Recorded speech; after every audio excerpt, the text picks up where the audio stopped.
ছাত্র গণঅভ্যুত্থানের 2024-এর বাংলাদেশের দ্বিতীয় স্বাধীনতার 1 বছর পূর্তিতে সরকারের সাফল্য ব্যর্থতার হিসাব টানতে গিয়ে সমালোচনা করে ঢাকা 17 আসনের বাংলাদেশ জামায়াতে ইসলামী মনোনীত প্রার্থী ডাক্তার এস.এম. খালিদুজ্জামান বলেছেন, নিরাপত্তা নিশ্চিতের ক্ষেত্রে ব্যর্থতার পাল্লা ভারী। তবে ইতিবাচক দিক হিসেবে বিচারহীনতা ও গুম আতঙ্ক অনেকটা কমেছে বলেও মন্তব্য করেন এই নেতা।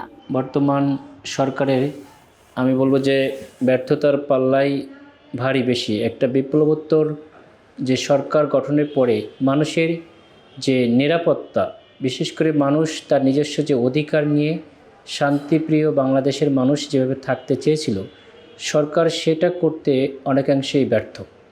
সফলতার দিকে আমরা বলবো যে মানুষকে নতুন করে বিচারহীনতা বা আয়নাঘরের মতো জায়গায় যখন তখন একটা ফ্যামিলিকে চলে যেতে হচ্ছে না। উগ্রবাদী গোষ্ঠীর সমালোচনা করে ডাক্তার এস.এম. খালিদুজ্জামান বলেন, একটা উগ্রবাদী গোষ্ঠী সাধারণ জনগণকে হুমকি, সাংবাদিকদের উপর হামলা করে যাচ্ছেন। সরকার তাদের দৃষ্টান্তমূলক শাস্তি দিতে ব্যর্থ হয়েছে।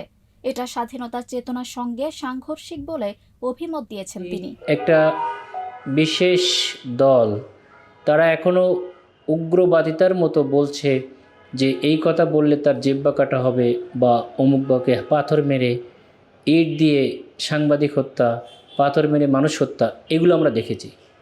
কিন্তু দুঃখজনক হলেও সত্য যে সরকার সেই বিষয়ে দৃষ্টান্তমূলক কোনো শাস্তির ব্যবস্থা করতে সম্পূর্ণরূপে ব্যর্থ হয়েছে, যেটা এই স্বাধীনতার সঙ্গে সম্পূর্ণ সাংঘর্ষিক। সরকারের হাতে যে সময় আছে তা যেন মানুষের অধিকার রক্ষায় ব্যয় হয়, দলীয় পক্ষপাত এড়িয়ে সকলের সমান মর্যাদা নিশ্চিত করা হয়, সে আশা ব্যক্ত করেন জামায়াতের এই নেতা। ইন্টারিম গভর্নমেন্ট কাছে আমরা আশা রাখি যে তারা কোনো দলের পক্ষপাতিত্ব না করে তারা সত্যিকারের মানুষের কল্যাণের জন্য বাকি সময়টা কাজ করুক।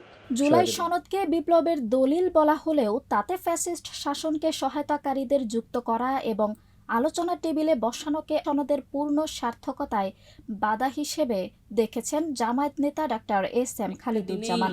শেখ হাসিনা একদিনই ফ্যাসিস্ট হয়ে ওঠে নাই, তাকে বিভিন্নভাবে প্ররোচিত করে ফ্যাসিস্টের পথে হাঁটতে বাধ্য করেছে। এমন অনেক দলের সঙ্গেও সেই আলোচনার বৈঠকে ছিল, যে কারণে আমি মনে করি যে এই জুলাই সনদ আবারও একটা ব্যর্থতার হয়েছে এবং পুরোপুরি সার্থকতা সেখানে আসে নাই।